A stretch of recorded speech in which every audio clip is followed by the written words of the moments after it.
Hello दोस्तों, प्यारे मित्रों और मेरे प्यारे बच्चों। आज जरूरी जानकारी में आज का विषय है अर्थक्वेक, भूकंप। भूकंप को हम भूचाल भी कहते हैं। तो सबसे पहले हमने काफ़ी ज़्यादा जानकारी इकट्ठा किया है जो सभी प्रतियोगिता परीक्षा और fifth six seventh eight ninth 11th 12th सभी क्लासों के लिए भी ज़रूरी है। ये सभी प्रश्न और उत्तर दे सकते हो आप। तो काफ़ी जानकारी इकट्ठा किया है हमने आप लोगों के लिए कि भूकंप कैसे आता है, भूकंप आने के कारण क्या है, भूकंप जब आता है तो उसका परिणाम क्या होता है, भूकंप से कैसे बचें, इस सब के बारे में हम आपको जानकारी देंगे। इसके अलावा पृथ्वी के अंदर जो प्लेटें हैं वो प्लेटें कौन कौन से हैं, किस प्रकार के हैं, किस तरह वो खिसकती हैं जो भूकंप आता है। और इसके अलावा भूकंप दो प्रकार के होते हैं, अभिसारी और अपसारी, यानी कि डाइवर्जेंट और कन्वर्जेंट दो प्रकार के अर्थक्वेक होते हैं। हम सब के बारे में आपको जानकारी देंगे। तो सबसे पहले चलिए कि अगर आप भूकंप को समझना चाहते हो तो उसके लिए ज़रूरी है कि आप पहले पृथ्वी को समझो। ये अर्थ क्या थी, कहाँ से आई। देखो, ये जो अर्थ है वो इस ब्रह्मांड में एक धुएं का गुब्बार, यानी कि ये एक स्मोक कह लो, धुएं का एक गुब्बार था जो ब्रह्मांड के किसी कोने से चलकर हमारे सोलर सिस्टम के बीच में आ गया। जब पृथ्वी यहाँ पर पहुंची तो तब तक ये स्मोक यानी कि धुआं जैसा ही था, लेकिन इसमें यहाँ पर आने के बाद इस धुएं के अंदर रिएक्शन शुरू हुआ और ये एक आग का गोला बन गया। आग का गोला बनने के बाद इसी पृथ्वी पर में बारिश होना शुरू हुआ और लाखों वर्ष तक बारिश होती रही। बारिश होते होते लाखों वर्ष तक बारिश होने के कारण ये जो पृथ्वी आग का गोला बनी हुई थी, ये इसका ऊपर वाला जो प्लेट था जिसको आप कहते हो अर्थ क्रस्ट या भूपरपट्टी कहते हैं, इसको ठंडा किया गया, यानी कि ठंडा हो गया और पानी जो बारिश का हुआ वो एक तरफ जमा होते गए और उसी पानी में फिर जीव जंतु का निर्माण शुरू हुआ। कह लो कि एक कोशिकीय, बहुकोशिकीय, यूनिसेलुलर, मल्टीसेलुलर जीव सब का जन्म हुआ। वो बात हम नहीं कर रहे हैं, बात कर रहे हैं कि ये जब लाखों बरस तक बारिश हुई, पृथ्वी ठंडी हो गई, उसके भूपरपट्टी अर्थ क्रस्ट ठंडा हो गया, लेकिन अभी पृथ्वी के अंदर आग का लिक्विड, यानी कि आग अभी खत्म नहीं हुई थी और ना आज तक हुई है। उसके अंदर आज भी आग होती है जो ज्वालामुखी में आप देखते हो मैग्मा या लावा बनकर निकलता है, यानी कि पृथ्वी के अंदर अभी भी आग की नदी है, लिक्विड आग की नदी है और वो ज्वालामुखी फटने पर आपको दिखाई पड़ता है। तो अब देखेंगे कि जब आग पृथ्वी की ऊपर वाली ठंडी हुई तो नीचे की जो बीच के अंदर की जो आग थी वो आपस में ठंडे होकर के प्लेट का निर्माण किया। जैसे आप स्लेट देखे होंगे, चौक से स्लेट पर लिखते हो, तो वैसे ही जैसे स्लेट है वैसे ही आग की मोटी परत ठंडी हुई तो वो प्लेट में बदल गए। तो सबसे पहले हम देखेंगे कि पृथ्वी के अंदर कितने प्लेट हैं। पृथ्वी के अंदर 7 मुख्य प्लेट हैं और 8 छोटी प्लेटें हैं। जो मुख्य प्लेटें हैं वो है अफ्रीकी प्लेट, यूरेशियन प्लेट, उत्तरी अमेरिकी प्लेट, दक्षिणी अमेरिकी प्लेट, भारतीय ऑस्ट्रेलिया प्लेट, अंटार्कटिका प्लेट और प्रशांत प्लेट। इसके अलावा 8 छोटे छोटे प्लेट हैं जिसमें गोंडवाना प्लेट, टेक्टोनिक प्लेट आते हैं। जो आपका भारत देश के जो बच्चे हो, जो दिल्ली के लोग हो, तो दिल्ली के लोग को समझना कि दिल्ली टेक्टोनिक प्लेट पे है और इसमें काफ़ी हलचल होती रहती है। अभी भी 2 दिन पहले दिल्ली में झटके महसूस किए गए जो 4.3 रिक्टर स्केल का था। तो यानी कि दिल्ली भूकंप क्षेत्र में आता है। अब भूकंप आने के लिए जोन बांटा गया है, जोन 1, जोन 2, जोन 3 और जोन 4। जोन 1, 2, 3, 4 में सबसे जो जोन 4 में जिसको रखा गया है वो ज़्यादा खतरनाक माना जाता है और दिल्ली को भी जोन 4 में ही रखा गया है, क्योंकि यहाँ भी पृथ्वी के अंदर टेक्टोनिक प्लेट में काफ़ी हलचल साइंटिस्ट को देखने को मिली है। अब हम चलते हैं कि भूकंप है क्या। इसका अगर आपको क्वेश्चन आएगा भूकंप क्या है, तो वो आप आंसर दे सकते हो। भूकंप क्या है? तो जब अचानक पृथ्वी हिलती है, चाहे पृथ्वी के अंदर की कारण, किसी भी कारणवश, अंदर के हलचल के कारणवश जब पृथ्वी हिलती है और कंपन करती है, तो इस स्थिति को हम भूकंप कहते हैं। अब भूकंप आने के क्या कारण होते हैं? भूकंप आने के यहाँ पर आपको 4 कारण मैंने ढूंढा है, 4 कारण को इकट्ठा किया है। पहला कारण है ज्वालामुखी। ध्यान रखना, जब ज्वालामुखी फटेगी तो भूकंप आएंगे ही आएंगे, और अगर भूकंप आता है तो ज्वालामुखी नहीं भी फट सकती है, लेकिन ज्वालामुखी अगर फटेंगी तो भूकंप आएंगे ही आएंगे। आप भी समझ सकते हो, धरती या किसी भी जगह पर दरार पड़ के और उसमें से जब आग चीजें फटेगी, आप एक गुब्बारा भी देखते हो कि गुब्बारा भी फटता है, तो आप अगर उसके बगल में हो तो चौंक जाते हो या कंपन कर जाते हो। तो ज्वालामुखी फटने पर पृथ्वी में कंपन होना लाजमी है, होती ही होती है। तो पहला कारण हुआ ज्वालामुखी फटने के कारण भूकंप आता है। दूसरा होता है कि पृथ्वी के किसी भी क्षेत्र में कटाव के कारण, यानी कि इरोजन, अपरदन के कारण, वहां पर में पृथ्वी का क्या होता है कि भार कम हो जाता है, जिससे पृथ्वी का वह क्षेत्र उछाल मारता है। तो यह है दूसरा कारण, उस उछाल के कारण भी भूकंप आ सकता है। तीसरा कारण है कि पृथ्वी के अंदर प्लेटों का खिसकना, टकराना, ये तीसरा कारण है। चौथा कारण है कि पृथ्वी में दरारें तो होती है, वो दरार अगर क्रस्ट तक चला जाए, यानी कि आप जानते हो पृथ्वी के 3 भाग हैं, अर्थ क्रस्ट, मेंटल और कोर। तो यानी कि कोर तक या मेंटल तक पहुंच जाता है, जहां पे आग की लिक्विड नदियां हैं, उस पर अगर पानी, किसी दरार से पानी पहुंच जाए तो वहां पर में सीधा पानी पहुंचते ही वहां पर में इतना ज्यादा हीट बनेगा, उष्मा बनेगा कि वो उष्मा पृथ्वी को कंपन करा देती है। अब उदाहरण के लिए जैसे कोई आग है, अंगीठी है, तो उस पर जरा आधा गिलास पानी डाल के देखो, कैसे आग में छन्न की आवाज आएगी, और फिर देखना कि कितना धुआं और आग की धुआं और आग की चीजें ऊपर गैस के रूप में उठती है। वो गैस अगर पृथ्वी के अंदर उठे तो पृथ्वी में कंपन होना लाजमी है। तो ये 4 कारण हैं आपके भूकंप आने के।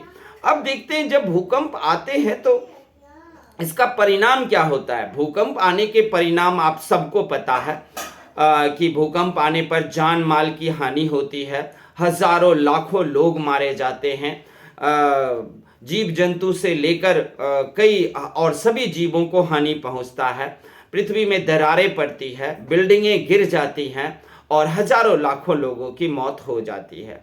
तो ये आप लोगों को तो पता ही है। अब हम देखते हैं कि भूकंप के कितने प्रकार हैं। भूकंप के अगर देखें तो 2 प्रकार है, एक है अभिसारी और अपसारी। अभिसारी को इंग्लिश में कन्वर्जेंट कहते हैं और अपसारी को डाइवर्जेंट कहते हैं। तो ये अपसारी क्या होता है? अपसारी होता है कि जब पृथ्वी की जो चट्टानें हैं वो आपस में आकर एक दूसरे पर चढ़ जाती हैं, तो ये होता है कन्वर्जेंट, यानी कि अभिसारी। और डाइवर्जेंट होता है अपसारी, जब पृथ्वी की चट्टानें एक दूसरे से दूर जाती हैं। दूर जाने को डाइवर्जेंट, पास आने को कन्वर्जेंट कहते हैं।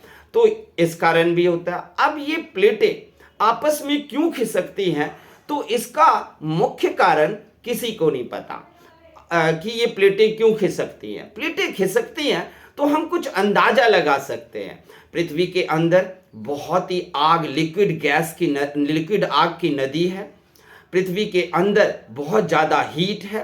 वो हीट जो है वो प्लेटों को खिसकाने का, टकराने का या दूर ले जाने का काम करती हैं।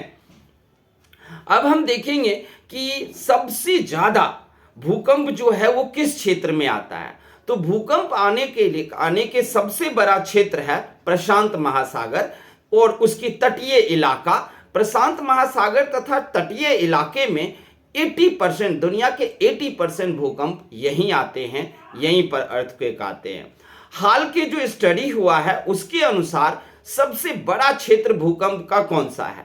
तो हाल के स्टडी में सबसे बड़ा भूकंप क्षेत्र है ग्रीस, यानी कि ग्रीक कह लो, यूनान कह लो, उसका सेंटोर्नी द्वीप है।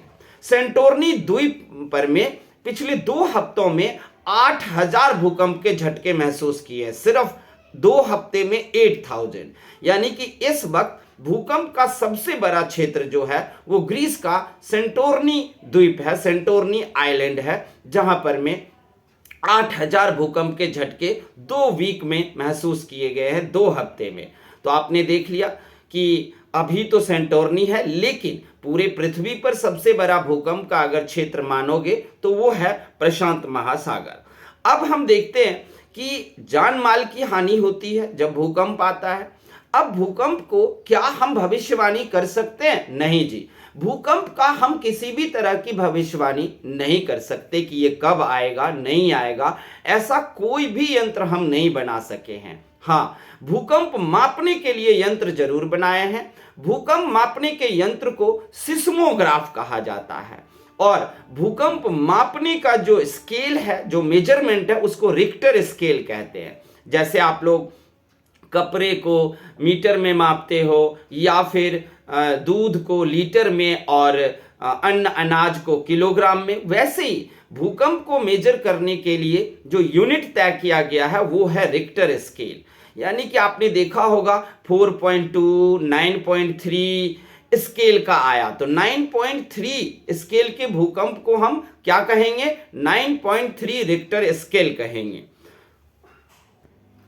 अब आती है बात भूकंप से बचने के उपाय। भूकंप की हम भविष्यवाणी नहीं कर सकते, भूकंप के लिए आज तक ऐसा कोई यंत्र नहीं बना है जो आपको बता दे।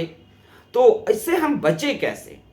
2 तरीके हैं इसके बचने के। पहला तरीका आप सब जानते हो, जैसे कि सबसे पहले अगर भूकंप आए तो आप ज़्यादा शोर और हल्ला ना मचाओ, अपने घर से बाहर निकल जाओ। अगर घर में आपको फंस गए हो तो आप बेड के नीचे या टेबल के नीचे चले जाओ। भूकंप में अगर घर से बाहर निकलना चाहते हो तो लिफ्ट का यूज़ नहीं करोगे, आप सीढ़ियों का इस्तेमाल करके जल्दी से जल्दी घर से बाहर आ जाओगे। बाहर अगर आप कार में हो तो आप कार को रोक दें और बाहर आप निकल कर और खड़े हो जाएं या बैठ जाएं, या आसपास की स्थिति पर ध्यान रखें क्या हो रहा है, क्योंकि कहीं भी दरारें फटेगी जमीन में और कुछ भी होगा। कार रहेगा तो पूरी कार ही आपको जमीन में दरारें आएंगी तो उसमें आप समा जाओगे। इसलिए बाहर निकल जाओ और स्थिति को, डरो मत, स्थिति को देखकर अपने आप को बचाओ। इसके अलावा आप एक चीज पर आपको गौर करना है, जो सबसे पॉइंट वाली चीज है। भूकंप के लिए हमने यंत्र तो कोई नहीं बनाए हैं, लेकिन एक चीज है जिस पर आप गौर कर सकते हो। आप अपने आसपास के जो जानवर हैं, कुत्ते हो, बिल्ली हो, कोई भी हो, उस पर ध्यान देना। अगर भूकंप आने वाला है तो उसके 2 दिन पहले ही इन जानवरों को पता चल जाता है, 1 दिन पहले ही पता चल जाता है, और वो उस जगह को छोड़ना शुरू कर देते हैं या भूकंप क्षेत्र में वो जाना ही नहीं चाहते हैं। तो उस पर में अगर आप नोटिस करोगे कि ये जानवर अचानक सा ऐसा बिहेवियर क्यों करने लगा है, तो आप जानना कि हाँ, कुछ प्राकृतिक आपदा, भूकंप जैसी चीज आने वाली है। तो आप यहां से भी थोड़ा सा नॉलेज ले सकते हो। कोई जरूरी नहीं है कि ये सच होगा, लेकिन ऐसा मैं इसलिए कह रहा हूं क्योंकि जब भारत में, इंडिया में भूकंप आया, आपको सुमात्रा में 2004 को आया था, 9.1 रिक्टर स्केल का था। सुनामी भी आया था। उस सुनामी से 10 देश, श्रीलंका से लेकर भारत के Andaman Nicobar island, Indonesia, Malaysia, Thailand, Java, Sumatra, सब में बहुत ज़्यादा हानि हुई थी। 3 लाख लोग से ज़्यादा मारे गए थे, क्योंकि समुद्र के बीच में ये भूकंप आया था। और जब समुद्र के बीच में भूकंप आता है तो सुनामी उठेगी। सुनामी का मतलब होता है कि समुद्र का पानी 10 से लेकर 30 मीटर ऊपर उठ जाता है और वो तट की तरफ चलने लगता है और तटीय इलाके को बिल्कुल तबाह कर देता है।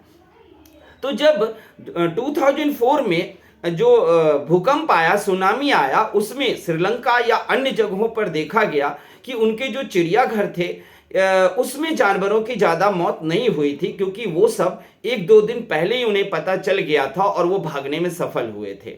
दूसरी तरफ श्रीलंका में कुछ ऐसी कहानी है कि कुछ लोग रोज अपने कुत्ते को टहलाने के लिए जाते थे समुद्र के बीच पर, लेकिन 2 दिन से ही वो कुत्ता समुद्र पर बीच पर नहीं जाना चाहता था। और जिस दिन वो जा रहा था, जिस दिन भूकंप आया, सुनामी आई 2004 को, उस दिन तो वो कुत्ता अपने मालिक को काट के भाग गया था। तो यहां से साइंटिस्टों ने एक बात सोची कि भूकंप के बारे में जानवरों को पहले ही पता चल जाती है। जैसे बारिश के बारे में चींटियों को पता चल जाती है, वैसे ही आपको जानवरों, कुछ जानवर हैं, हाँ, कह लो तो सारे जानवर, इनके पैर में या इनके त्वचा में कोई ऐसा यंत्र है जिससे कि पृथ्वी की हलचल को ये नोटिस करते रहते हैं।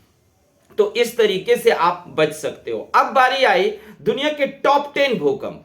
दुनिया के टॉप 10 भूकंप कौन कौन से हैं? दुनिया के टॉप 10 भूकंप हैं। 22 मार्च 1960 को चिली में आया 9.5 रिक्टर स्केल का भूकंप था और हजारों लाखों लोग मारे गए।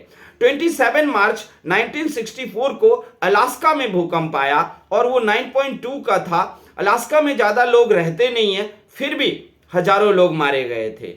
2004 में सुमात्रा में आया था, 9.1 रिक्टर स्केल का था, जिस वजह से बहुत ही भयानक सुनामी आई थी और तटीय इलाके के सभी देशों को प्रभावित किया था और 3 लाख से भी ज्यादा लोग मारे गए थे।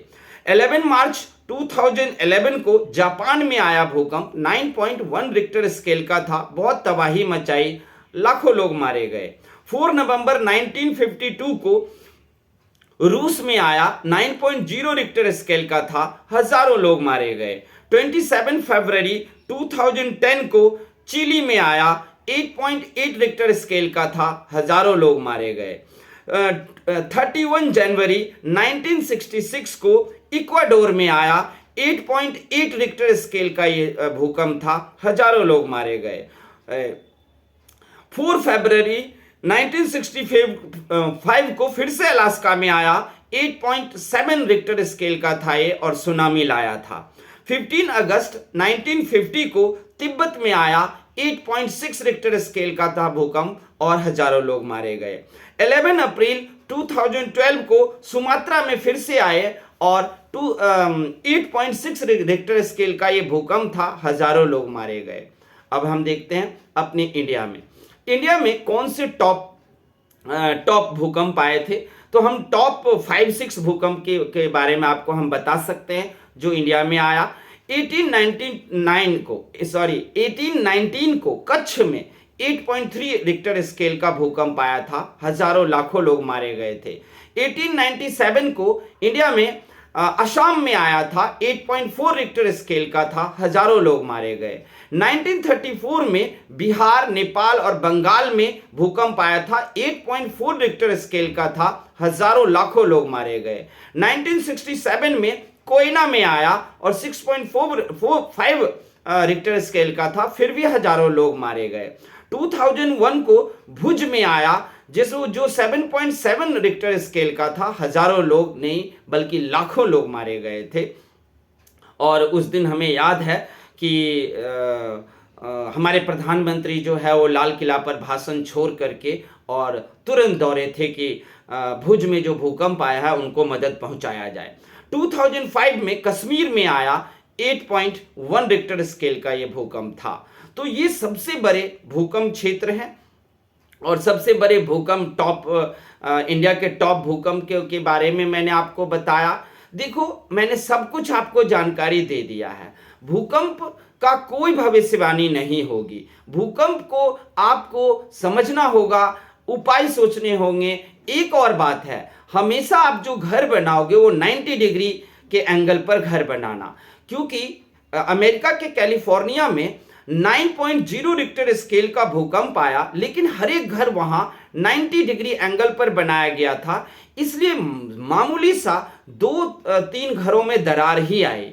अब सोच सकते हो 4.4 बहुत कम तीव्रता का भूकंप होता है, इसके बाद 8 या 9.0 या 9.2 को छोड़ देने का मतलब है एक ऐसी भूचाल जहां कुछ नहीं बच सकता, लेकिन फिर भी कैलिफोर्निया अमेरिका के सारे बिल्डिंग खड़े रह गए, क्योंकि सारे बिल्डिंग को वैज्ञानिक ढंग से बनाया गया था 90 डिग्री के एंगल पर। तो आप लोग भी ध्यान रखना, जब भी घर बनाओगे तो आपके पिलर बिल्कुल एक सूत 1 सेंटीमीटर भी इधर उधर ना हो और 90 डिग्री के एंगल पर आप पिलर खड़ा करो।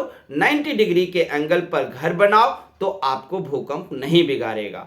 दुनिया की जो बड़ी बिल्डिंग्स देख रहे हो, जो स्काई क्रैपर बिल्डिंग है, जैसे बुर्ज खलीफा है या और भी दुनिया के बड़े बड़े बिल्डिंग हैं, इन सबको 90 डिग्री पर बनाया गया है। और पूरी तरीके से साइंटिस्ट इस आशा करते हैं, साइंटिस्ट लोग इस बात का भरोसा दिलाए हैं कि जो स्काई क्रैपर बिल्डिंग है, बुर्ज खलीफा सब, इनको 9.3 रिक्टर स्केल का भूकंप भी कुछ नहीं बिगाड़ सकता।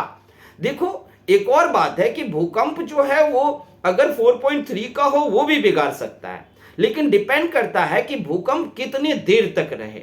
अगर 4.5 रिक्टर स्केल का भी अगर भूकंप 2 से 3 मिनट रह जाए तो तबाही फैलना तय है, क्योंकि 7.7 रिक्टर स्केल का 2001 में इंडिया में भुज में आया था, लेकिन वो 2 से 3 मिनट रुक गया। इसलिए एक भी घर, एक भी दीवार खड़ी नहीं मिली और सब मारे गए, लोग भी कोई नहीं बचा। 2, 4, 10 लोग मर गए और बचने का भी मौका नहीं मिला, क्योंकि इतनी देर तक 2-3 मिनट तक अगर कम तीव्रता की भूकंप भी रह जाए तो आपको बहुत बड़ा नुकसान झेलना पड़ेगा। वो क्षेत्र पूरी तरीके से तबाह हो जाता है। तो आप लोग अब बताना कि ये भूकंप के बारे में जो हमने आपको जानकारी दी है वो कैसी लगी। एक बात ध्यान रखना, भूकंप अगर आए तो अपने घर का जो MCB होता है, यानी कि जो आपकी बिजली है, उस बिजली को काट के ही घर से बाहर निकलना, क्योंकि भूकंप आएगा, घरें गिरेंगी, तारे टूटेंगी तो घर सब में आग लगना शुरू हो जाएगा। तो याद रखना, अगर भूकंप आता है और घर से आप बाहर निकल रहे हो तो MCB गिरा देना, अर्थात आप बिजली का कनेक्शन काट के घर से निकलना और खुले मैदान में जल्दी से जल्दी पहुंचने की कोशिश करना। खुले मैदान में पहुंचने के बाद भी स्थिति पर नजर बनाए रखना, क्योंकि जमीन में कहीं भी दरारें फट सकती है, कुछ भी हो सकता है। हल्ला नहीं करना है, शोर नहीं मचाना है, भगदड़ नहीं मचाना है, क्योंकि डर और भगदड़ से भी बहुत सारे लोग मारे जाएंगे। तो उस वक्त आपको अपनी होशियारी दिखाना है। तो आप लोगों को ये कैसा लगा, आप हमें जानकारी देना, कमेंट करना। अच्छा लगे तो आप लोग हमारे चैनल को सब्सक्राइब भी कर देना। थैंक यू, धन्यवाद।